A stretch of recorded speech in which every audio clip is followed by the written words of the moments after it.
Good morning, cadets. We are discussing Part A literature section, and this is the question number 5. Attempt any 8 questions from the 10 given below. So each question carries 1 mark. So how many questions are there? There are 8 questions which you have to attempt. Totally there are 10 questions, but there is a internal choice given here, and you have to attempt 8 questions. Now when you will look at these questions, we'll find that all these questions are from the main course book Flamingo. 5 questions from prose section and 5 from poetry. So 5 from 5 chapters and remaining 5 from the poems that you have studied. Now there are 5 poems and 5 chapters from Flamingo which is there for this year's examination, as 3 lessons have been deleted and 1 poem is deleted. So every lesson is important because from each lesson you'll find 1 question, and from each poem you'll find 1 question here.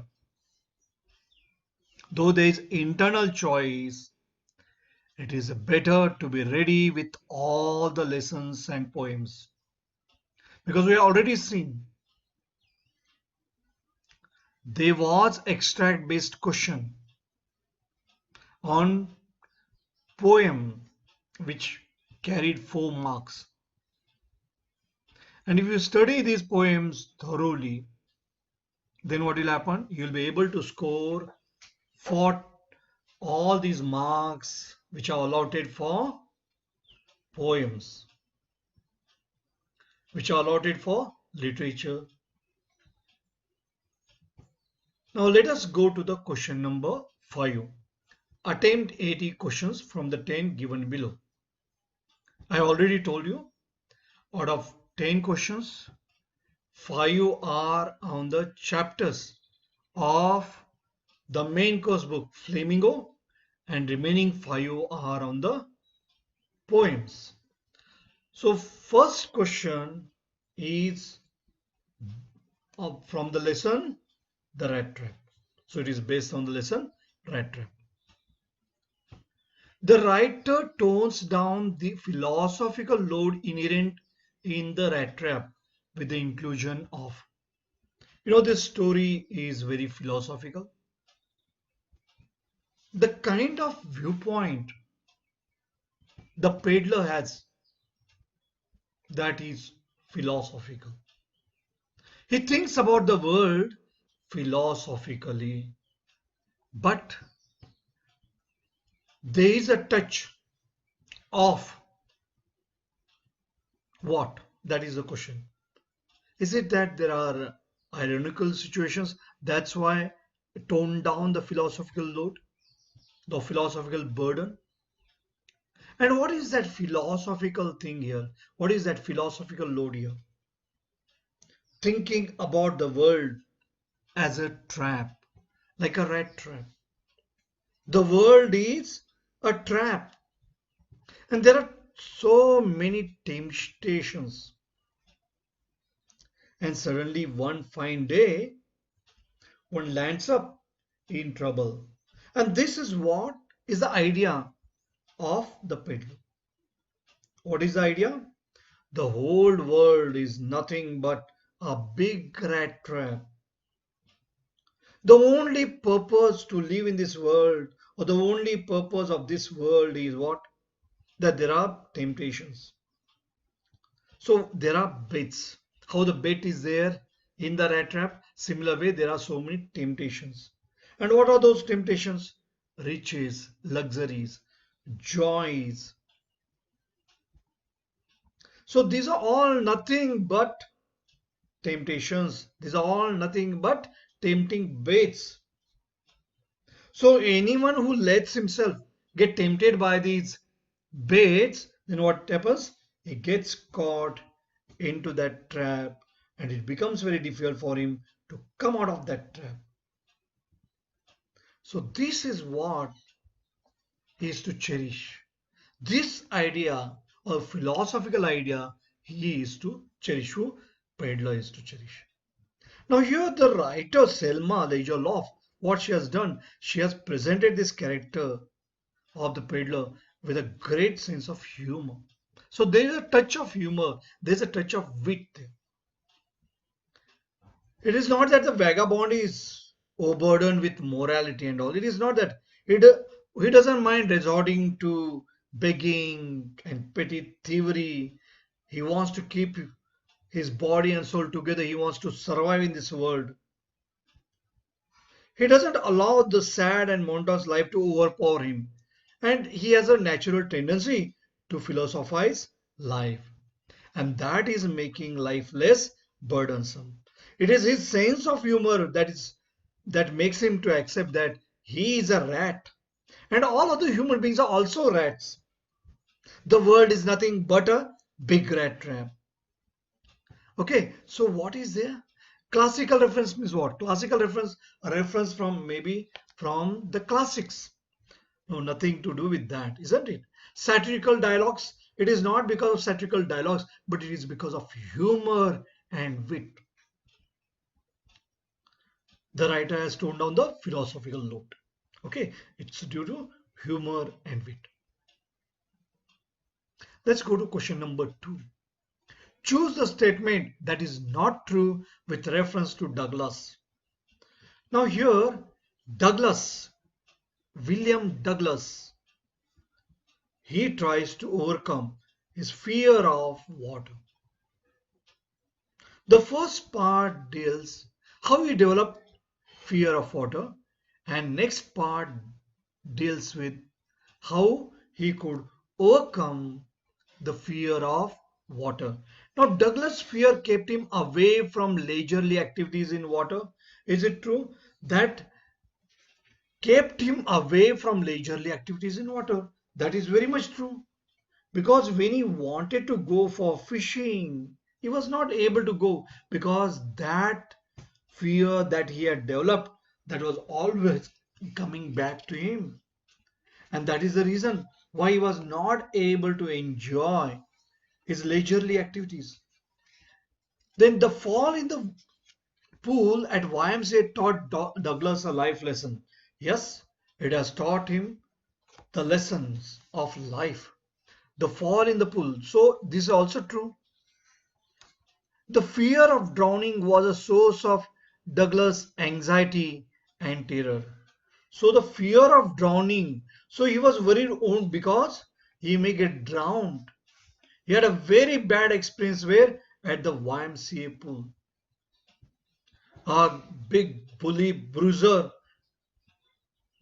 came to him and tossed him into the deep end of the YMCA swimming pool, and he felt suffocated. Douglas decided to practice relentlessly to overcome his fear. See, it is not that he went on practicing continuously. He practiced for 5 days. He made a plan. He hired a trainer. And then he could overcome his fear. So D is the right one. It is not true. It is not simply he went on practicing continuous. No, he made a plan. He practiced for 5 days. He took a rest and he went ahead with a goal. Okay, so let's move on to the third question now. Now, third question is based on a poem. Which poem? An elementary school classroom in a slum. And who has written this poem? This poem is written by Stephen Spender. Now here Spender's use of imagery. What is imagery? Visual images in your mind. Visual images. We have seen in this question paper itself the imagery. An endless fountain. So we have seen earlier the imagery. What is that example? That example which we have seen, an endless fountain of immortal drink. pouring unto us from the heavens brink. So beautiful image it creates. So it's a fountain that is pouring, that is coming from the heaven. So beautiful image it is creating. So similar way here, Spender's use of imagery. Now where Spender's use of imagery in his eyes live in a dream of squirrel game in a tree room other than this brings out what? Now his eyes live in a dream. Whose eyes live in a dream? The boy who is there in that school classroom. This school, where is it? It is located in a slum. The similarity between the frail bodies of a squirrel and the children in the classroom. The contrast between studying in the dreary classroom. See here, there is a contrast. Is studying where the classroom is very, very dull. It's a dreary. It's a very gloomy. It's a very dark. And playing outside freely. So there's a brilliance there, brightness there. So here his eyes live in a dream. So they have got a dream. When it looks outside, the squirrel playing a game.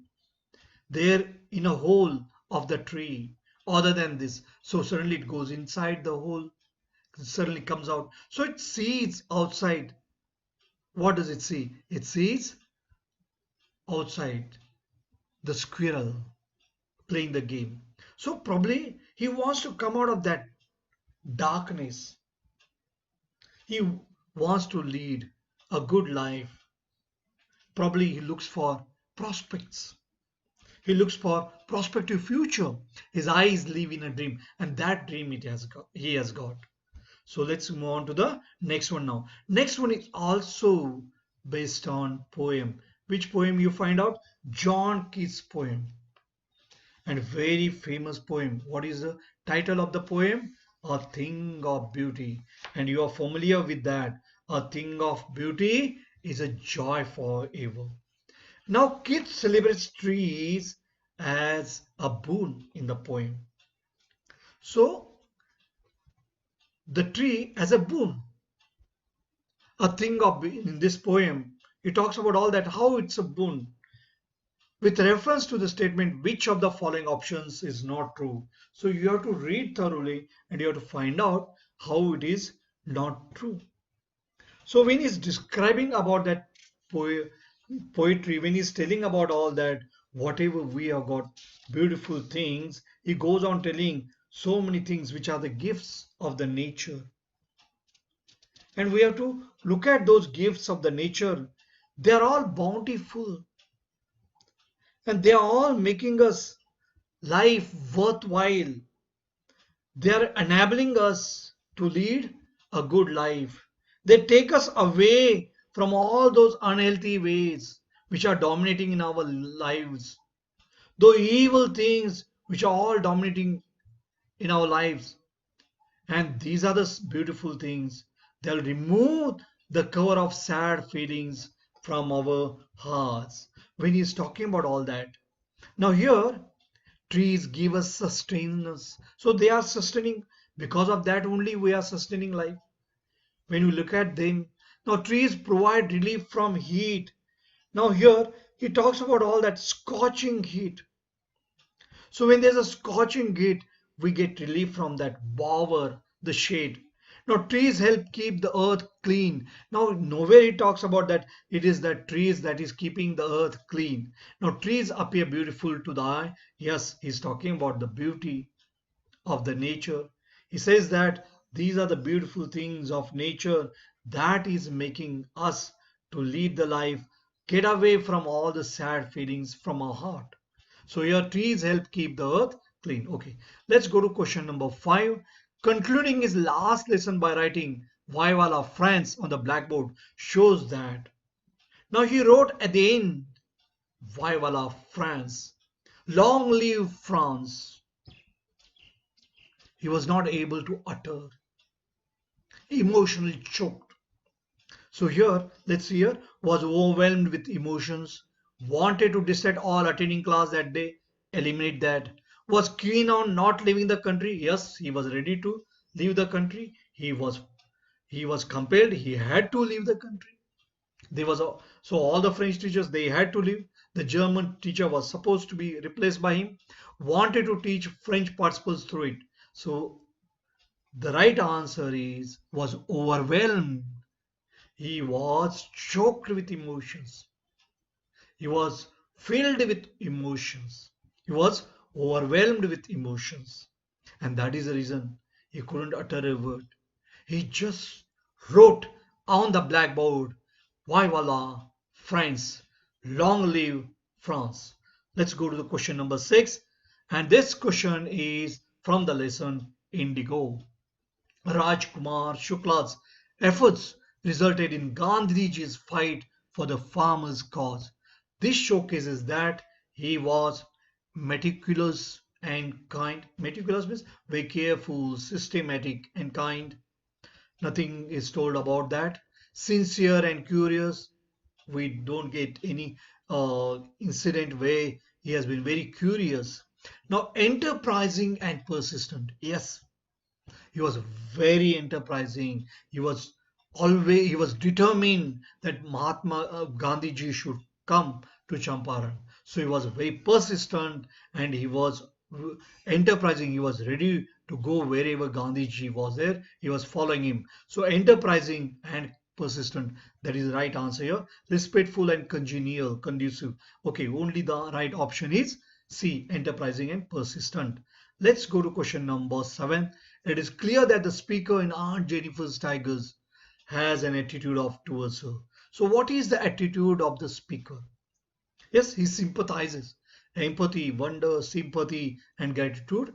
He feels sympathy towards Aunt Jennifer, the way she has been exploited, the way her life has been ruined due to marriage, and that's why the speaker has sympathy towards Aunt Jennifer. Keeping quiet uses fishermen to symbolize man's. Now here, fishermen, what are they doing?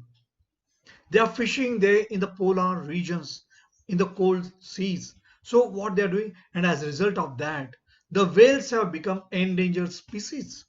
There are very few whales.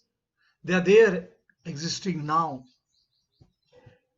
Now let's go to this persistent pollution of the natural environment. No, nothing to do with pollution here.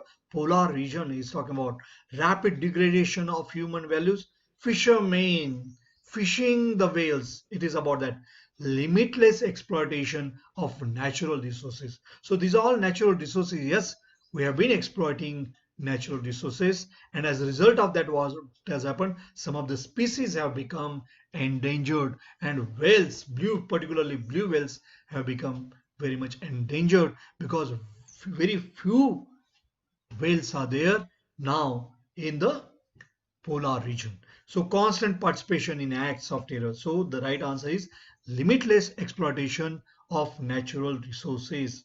Let's go to question number 9. And question number 9, it is from what? It is from the lesson Lost Spring, which is dealing with child labor. Sahib's discarded and worn out tennis shoes are.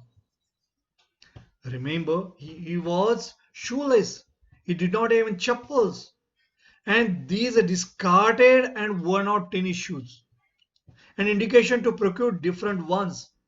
A dream come true, a sign of his poverty, and insult to the sport itself. So it was a dream come true because he was shoeless. He did not have anything. And there was a hole. And that is the reason why the rich boy had discarded that. And he found that and he was very happy because something he was wearing. So that's why it was a dream come true. Now let's go to the last question in the poem. That's the first poem, My Mother at 66. All that the poem did was smile and smile and smile. A smile is.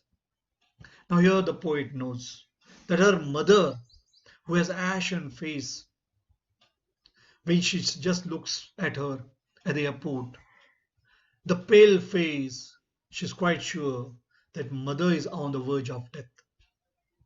And sudden in response to her mother's no, meaningful and loaded with love, no, accompanied with tears of will, no. She wants to cheer her mother because she thinks that she is not going to see her again. And that's the reason. So, though she said, see you, Amma, she knows her mother is going to die. Her face has turned pale, ashen like.